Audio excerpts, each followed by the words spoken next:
What's up guys, it's Will from EDM Tips, and today we are going to look at getting your tunes nice and wide.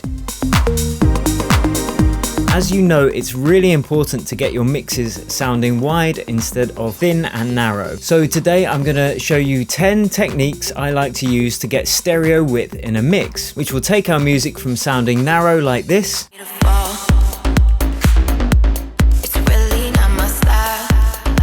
to lovely and wide like this. So the 10 techniques we're going to go through today are 1. Auto pan and panning, 2. Reverb, 3. Delay, 4. The Haas Effect, 5. Sound design, 6. Parallel processing, 7. Mid-side processing, 8. Effects like choruses and phasers, and 9. Stereo widening plugins, and 10. Double tracking. And I will also show you what pitfalls to avoid when using all of these techniques. Thanks for subscribing, and without further ado, let's hop into Ableton and get it done.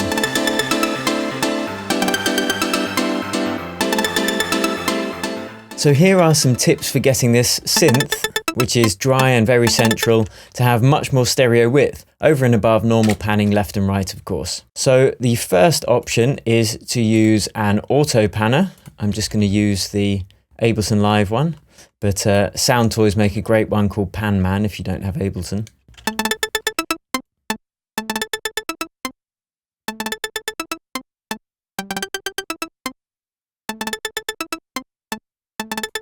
And it's always worth checking your stereo effect in mono as well, just to make sure nothing weird's happening. So I've got my shortcut set up to quickly switch to mono. That's the first. The second stereo width technique is, of course, reverb, which is designed specifically to make things sound like they're in a large three-dimensional space.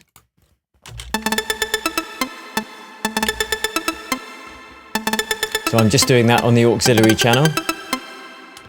Another option is delay for the same reason. I've set up a ping pong delay on an auxiliary channel, and I've just fed some of that through. And of course you can use reverb and delay at the same time. But that's all pretty standard stuff. So let's look at something called the Haas Effect. So I'll just turn off the delay and the reverb. And the Haas Effect is basically where you duplicate the signal and then just delay one of the signals slightly by a few milliseconds. And we can do that in Ableton by using the simple delay. In Logic, you would use the sample delay plugin. So let's listen to that here. So we'll take off the sync, take the time down to a difference of a few milliseconds, nothing more than about 30 really, and I'll show you why in a second. So that's off.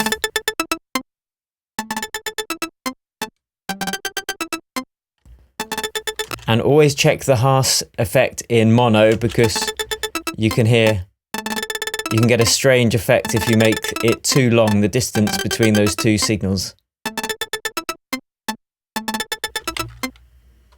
So that's off. Now the Haas effect is really great, and it's a fantastic way to add some stereo width from a mono signal. Okay, another option is sound design itself. So let's open up the Silent and see what's going on. Okay, we've just got a saw wave there, and then we've got a saw wave here. A couple of octaves down, so we can hear that's off. And what we can do is just pan these two different octaved sounds, which are actually the same sound but just a couple of octaves apart, but just pan one left and pan the other right.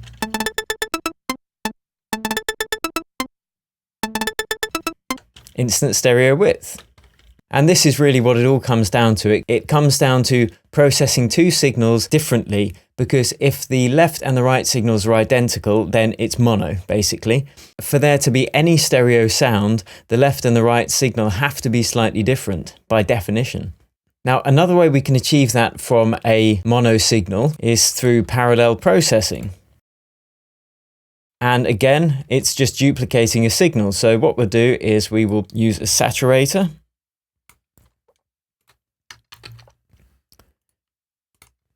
Duplicate that. So we've got a dry signal. So now we've got, this is just the dry signal. And this is our saturated signal.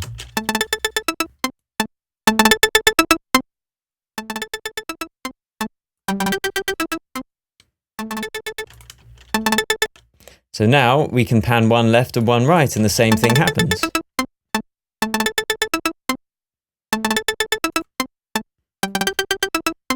And you could process that slightly more if you wanted more of a difference.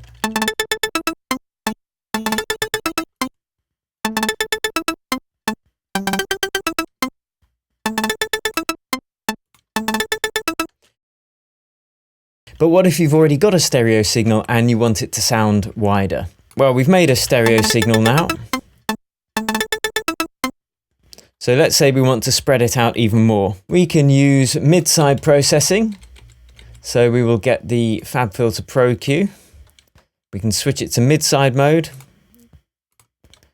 And that basically allows us to EQ the center channel and the side channels. So what we're going to do is just boost the high frequencies in only the side channels.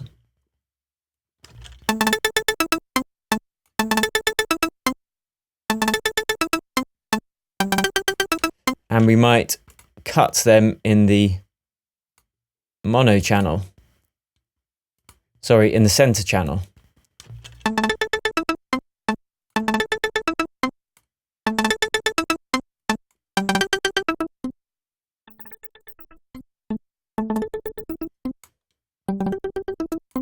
That's an extreme example, of course. And you obviously have to want those frequencies in there, otherwise you'll just mess up the sound that you want. But mid-side processing, great way to get more tweaks on the stereo width. Choruses, again, another great way to get stereo width. So without the chorus and with the chorus. But this can throw up some phase issues, so always check choruses in mono as well. You can hear extreme settings make it sound a bit funny.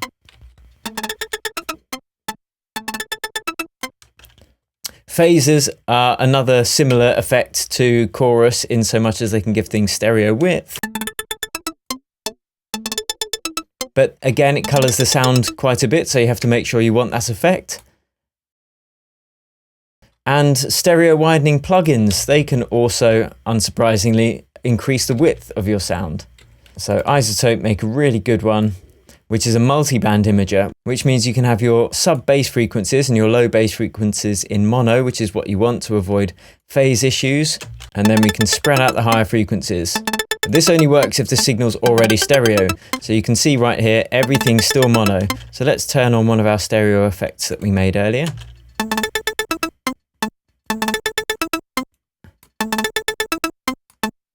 Now we can just spread it out even further.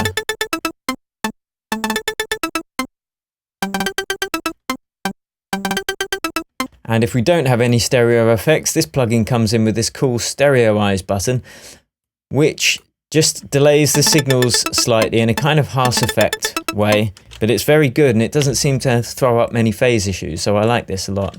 That's in mono, and we're checking it, and now in stereo. And that's bypassed.